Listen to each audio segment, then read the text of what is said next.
નમસ્કાર, પ્રણામ, સ્વાગત છે તમારું અમારી યુટ્યુબ ચેનલ વાગડિયા વ્લોગમાં। રાણીએ જણાવ્યું કે આ 8 વસ્તુઓને હંમેશા પોતાના ઘરમાં સંભાળીને રાખજો, ગરીબી તમારી આસપાસ પણ નહીં ભટકે।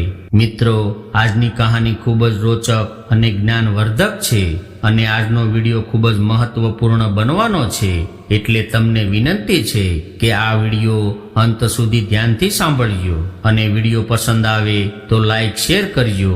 અને હજુ સુધી જો તમે અમારી ચેનલ વાગડિયા વ્લોગને સબસ્ક્રાઇબ ના કરી હોય તો મિત્રો અત્યારે જ સબસ્ક્રાઇબ કરી દેજો તથા કોમેન્ટ બોક્સમાં હર હર મહાદેવ જરૂરથી લખજો, જેથી ભગવાન ભોલેનાથની કૃપા આપના સૌ પર નિરંતર બની રહે। તો ચાલો મિત્રો, કહાની શરૂ કરીએ।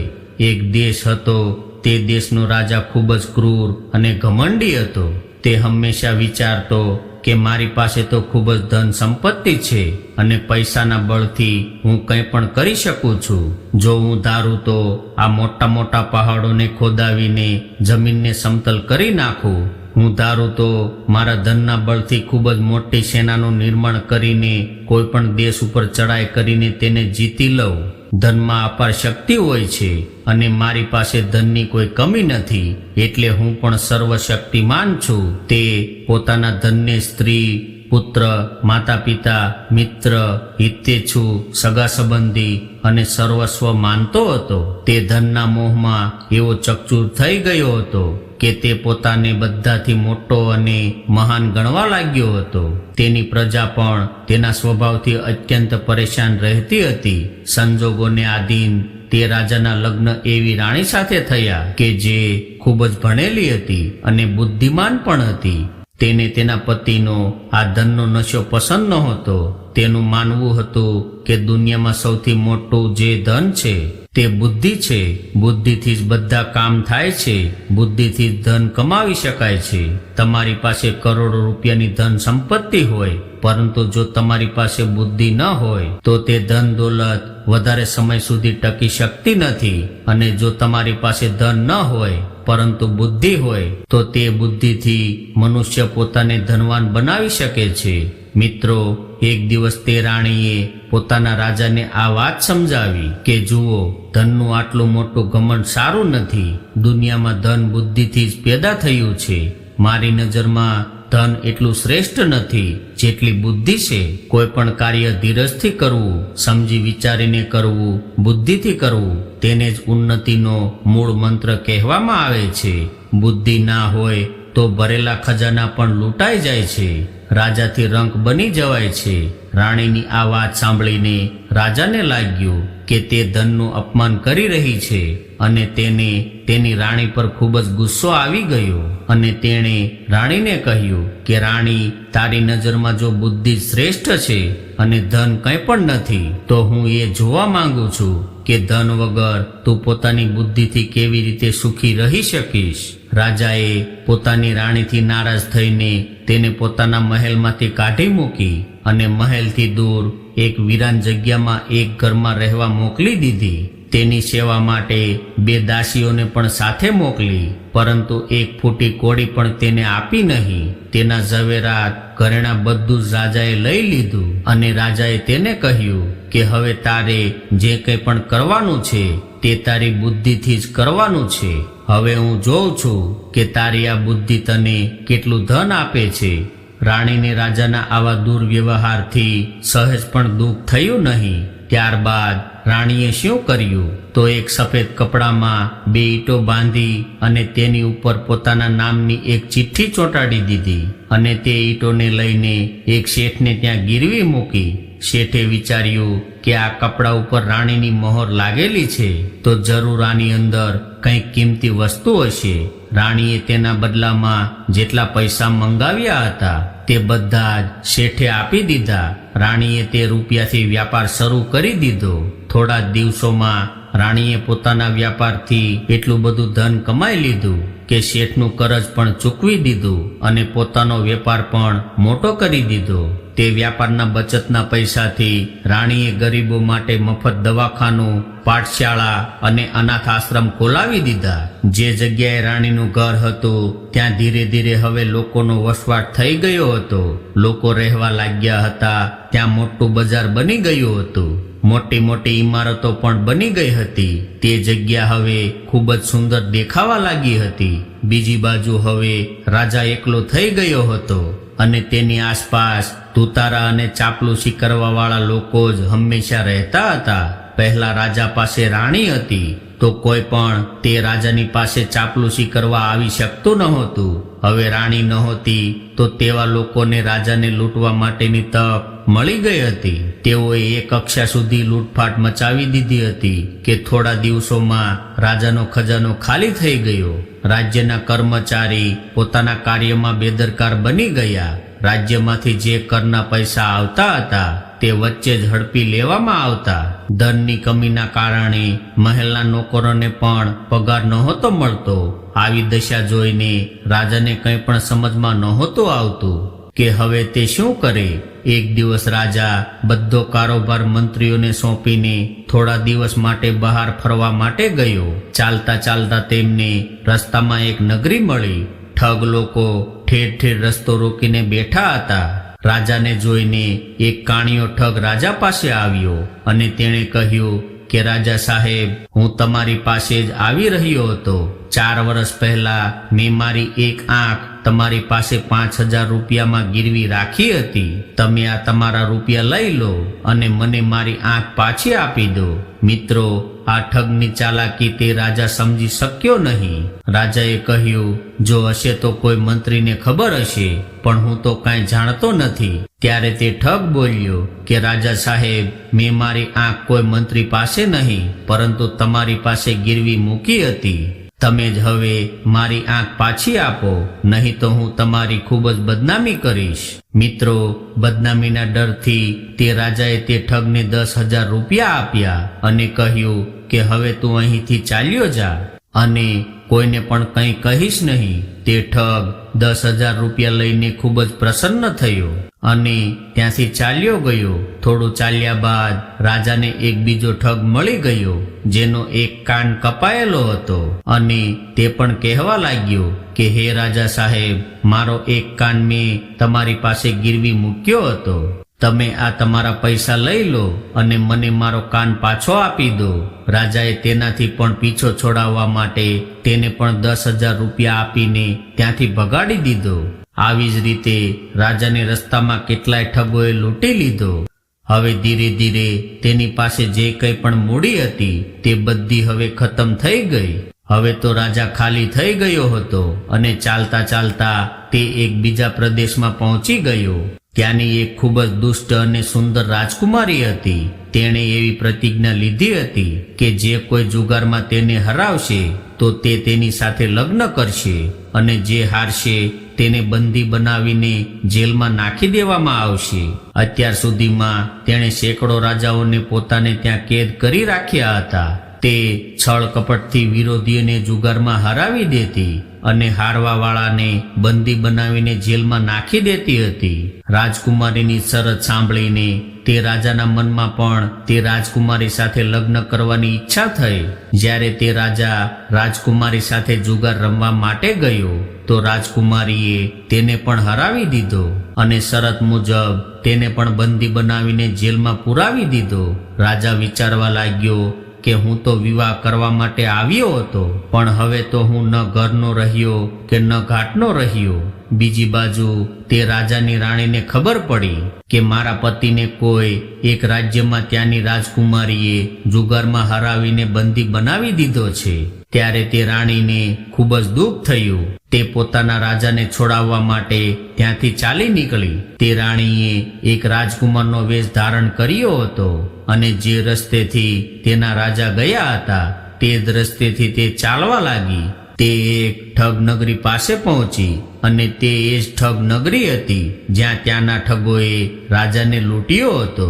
રાણીએ જોયું કે એક કાણો ઠગ તેની પાસે આવી રહ્યો છે અને તેણે એ જ પ્રકારે રાણી પાસે બધી વાત કરી, કેમ કે રાણી રાજાના વેશમાં હતી. તેથી તે ઠગે બધી વાત કરી અને કહ્યું કે, હે રાજા સાહેબ, મેં મારી એક આંખ તમને ગીરવી રાખી હતી. તમે તમારા પૈસા લઈને મારી આંખ પાછી આપી દો.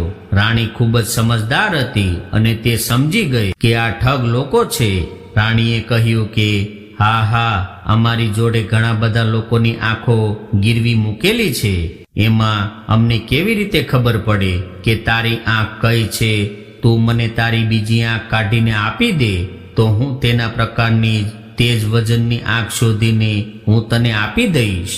રાણીનો આ જવાબ સાંભળીને ઠગના પગ ધ્રુજવા લાગ્યા. રાણી તરત જ બોલી કે, જલ્દી કરો ભાઈ, અત્યારે તમારી આંખ કાઢીને આપી દો, નહીં તો હું મારા સિપાહીઓને કહીને તમારી આંખ કઢાવી નાખીશ. મિત્રો, હવે તો આ કાણો ઠગ ખૂબ જ ડરી ગયો. તે ઠગે 10,000 રૂપિયા રાણીને આપ્યા અને તેની માફી માંગીને ત્યાંથી ચાલ્યો ગયો. હવે ચાલતા ચાલતા તે બીજો ઠગ, જેનો કાન કપાઈ ગયો હતો, તે ઠગ રાણીને લૂંટવા માટે આવ્યો. તેણે પણ પોતાનો કાન પાછો માંગ્યો. રાણીએ પાછો તે જ જવાબ આપ્યો કે, તું તારો બીજો કાન મને આપી દે અને તેના વજનનો બીજો કાન તને આપી દેવામાં આવશે. જ્યારે રાણીનો સિપાઈ તેનો કાન કાપવા માટે ગયો તો તે ઠગ ગભરાઈ ગયો અને તે 10,000 રૂપિયા આપીને ત્યાંથી ભાગી ગયો. મિત્રો, આ પ્રકારે રાણી રાજકુમારનો વેશ ધરીને ઠગ નગરીને પાર કરીને તે દુષ્ટ રાજકુમારીના રાજ્યમાં પહોંચી ગઈ, જે જુગારમાં હારવાવાળાને જેલમાં નાખી દેતી હતી. રાણીએ તે રાજકુમારીની ચાલાકી જાણી લીધી હતી કે તે કેવી રીતે જુગારમાં જીતી જાય છે. હકીકતમાં તે રાજકુમારીએ એક બિલાડી પાળી રાખી હતી. જુગાર રમતી વખતે તે રાજકુમારી એક નાનો દીવો સળગાવીને તે બિલાડીના માથા ઉપર મૂકી દેતી.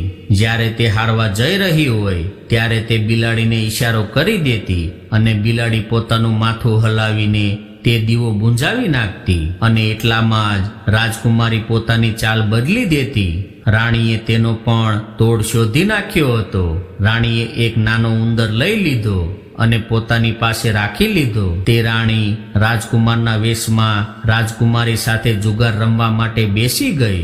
જ્યારે જુગારનો ખેલ શરૂ થયો ત્યારે રાણીએ તે ઉંદરને થેલીમાંથી થોડો બહાર કાઢ્યો, જેથી બિલાડીની નજર તે ઉંદર પર પડી ગઈ. હવે રાજકુમારીએ તે બિલાડીને દીવો બુંજાવવા માટે ઘણો બધો ઈશારો કર્યો, પરંતુ બિલાડી તો પોતાના શિકારને જોવામાં મગ્ન હતી અને પરિણામ એ આવ્યું કે તે રાજકુમારી રાણીથી હારી ગઈ.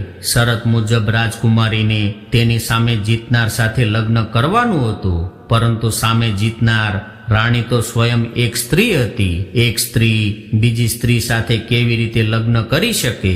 એટલે તેણે કહ્યું કે જો શરત જીતીને મેં તો તારી સાથે લગ્ન કરી લીધા છે, હવે રહી ફેરા ફરવાની વાત, તો ફેરા હું અહીં નહીં ફરું, પણ હું મારા રાજ્યમાં ફરીશ. અને હવે તે રાણીએ બંદી બનાવેલા બધા રાજાઓને આઝાદ કરાવ્યા, જે ઘણા સમયથી તેની જેલમાં કેદ હતા. તેમાં તે રાણીનો રાજા પણ હતો.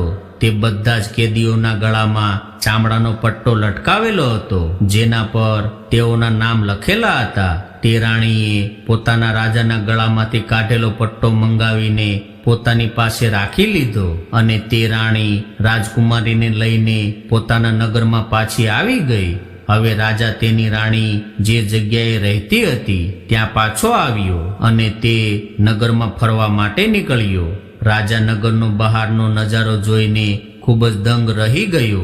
ત્યાં ખૂબ જ મોટું અને સુંદર નગર બન્યું હતું. ઠેર ઠેર દવાખાના હતા, પાઠશાળાઓ હતી અને અનાથ આશ્રમ બનેલા હતા. ત્યાં ખૂબ જ મોટું બજાર લાગેલું હતું. બધા જ લોકો ખુશખુશાલ હતા. રાજા વિચારવા લાગ્યો કે મેં તો રાણીને ફૂટી કોળી પણ આપી નહોતી, તો પછી અહીં આટલી મોટી ઇમારતો કોણે બંધાવી? રાજા જ્યારે રાણી પાસે પહોંચ્યો તો રાણીએ તેને તે ચામડાનો પટ્ટો બતાવ્યો, જેના પર તેનું નામ લખેલું હતું. ત્યારે રાજા સમજી ગયો કે બધા જ કેદીઓને આઝાદ કરાવનાર કોઈ બીજો રાજા નહીં, પણ મારી રાણી હતી. આજે હવે તેને પોતાની જાત ઉપર શરમ આવી રહી હતી. હવે તેનું અભિમાન ઓગળી ગયું હતું. હવે તેને સમજાઈ ગયું હતું કે બુદ્ધિની આગળ ધનની કંઈ પણ કિંમત નથી. રાણી રાજાને કહેવા લાગી કે મહારાજ, આપણે કોઈની સાથે ક્યારેય પણ ઉદ્ધતાઈથી વર્તન ન કરવું જોઈએ, કેમ કે ઉદ્ધતાઈ ભર્યું વર્તન એ સંપત્તિને એવી રીતે નષ્ટ કરી નાખે છે કે જેવી રીતે રૂપને ગળપણ નષ્ટ કરી દે છે. જે ઘમંડમાં મદમસ્ત રહે છે તેનું પતન જરૂર થાય છે, ભલે પછી તે રાજા હોય કે સાધારણ મનુષ્ય. કર્મ કરતા પહેલા હંમેશા આપણે તેના પરિણામ વિશેનો વિચાર કરવો જોઈએ. ધનવાન અને શક્તિશાળી મનુષ્ય એવો હોવો જોઈએ કે તે બીજા મનુષ્યને ડરાવનાર ન હોય. જેનાથી પ્રજા ડરે છે તે વ્યક્તિ ભલેને આખી પૃથ્વી પર રાજ કરવા વાળો હોય તો પણ પ્રજા દ્વારા તેનો ત્યાગ કરી દેવામાં આવે છે. અન્યાય કરવા વાળી રાજા પોતાના રાજ્યને એવી રીતે નષ્ટ કરી દે છે જેવી રીતે વાયુ વાદળને છિન્ન ભિન્ન કરી નાખે છે. જે વ્યક્તિ ધર્મનો ત્યાગ કરીને અધર્મ પર ચાલવા વાળો બની જાય છે તેની સંપત્તિ, ધન, યશ આગ ઉપર મૂકવામાં આવેલા ચામડાની જેમ સંકોચાઈ જાય છે. ઉન્નતિ કોની થાય છે? એનો અર્થ એ છે કે જે વ્યક્તિ વિનમ્ર છે તે જ ઉન્નતિ કરી શકે છે. કહેવાય છે કે ધર્મ વિના સુખ ક્યારેય મળતું નથી. જેને સુખ મેળવવું છે તેને આ 6 કામોને હંમેશા માટે ત્યાગ કરી દેવા જોઈએ. નંબર 1, દિવસમાં અધિક પ્રમાણમાં ઊંઘવું. નંબર 2, આળસ. નંબર 3, ભય. નંબર 4, ક્રોધ. નંબર 5, કોઈ પણ કાર્યને મોડું કરવું. નંબર 6, નિંદ્રા. મિત્રો, મનુષ્ય વિનમ્રતાથી પોતાનું દરેક કાર્ય સિદ્ધ કરી શકે છે. વિનમ્રતા એક એવું ઘરેણું છે જેની આગળ ગમે તેવા મોટા માણસને પણ ઝુકાવી શકાય છે. જેવી રીતે કળ લાગવાથી વૃક્ષ ઝૂકી જાય છે, જેવી રીતે પાણીથી ભરેલા વાદળ નીચે ઝૂકી જાય છે, એવી જ રીતે ધન ધાન્યથી સંપૂર્ણ પુરુષે વિનમ્ર બનવું જોઈએ. જે વ્યક્તિ કોઈ પણ કાર્યના સારા અને ખરાબ પરિણામોને વિચારીને જ કાર્ય કરે છે, જે કોઈ પણ કાર્ય કરતા પહેલા જ તેના મળનાર દૂર દૂરના પરિણામોનો વિચાર કરી લેવો જોઈએ, તે હંમેશા સુખ ભોગવે છે. પછી રાણીએ કહ્યું, હે મહારાજ, હવે હું તમને જણાવું છું કે જે ઘરમાં આ 8 વસ્તુઓ હંમેશા રહે છે તે ઘરના લોકોએ ક્યારેય પણ ગરીબીનું મોં જોવું નથી પડતું. જે લોકો આ ચીજ વસ્તુઓ હંમેશા પોતાના ઘરમાં સંભાળીને રાખે છે તેઓ હંમેશા ધનવાન બનેલા રહે છે. નંબર 1, સ્વચ્છતા. નંબર 2, અનુશાસન. નંબર 3, પ્રેમ. નંબર 4, અતિથિનો સત્કાર. નંબર 5, વડીલોનું સન્માન. નંબર 6, પોતાનાથી નાનાઓની સલાહ લેવી. નંબર 7, દરેકને આદર આપવો. અને નંબર 8, સારું આચરણ. આ 8 વસ્તુઓ હંમેશા ઘરમાં હાજર હશે તો તમારું ઘર ધન સંપત્તિથી સમૃદ્ધ રહેશે. ગરીબી તમારી આસપાસ પણ નહીં ભટકે. મિત્રો, રાજાને પોતાના કરેલા કાર્યોથી ખૂબ જ પસ્તાવો થયો અને પોતાની રાણી પાસે ક્ષમા માંગી અને બંને રાણીઓ સાથે તે ખૂબ જ આનંદપૂર્વક રહેવા લાગ્યો. તો મિત્રો, આજની કહાની તમને કેવી લાગી તે કોમેન્ટ કરીને જરૂર જણાવજો. અને વિડીયો પસંદ આવ્યો હોય તો લાઈક અને શેર કરજો તથા ચેનલ પર નવા હોય તો ચેનલને સબસ્ક્રાઇબ જરૂર કરજો. ફરી મળીશું નવા વિડીયો સાથે. ત્યાં સુધી જય ભોળાનાથ.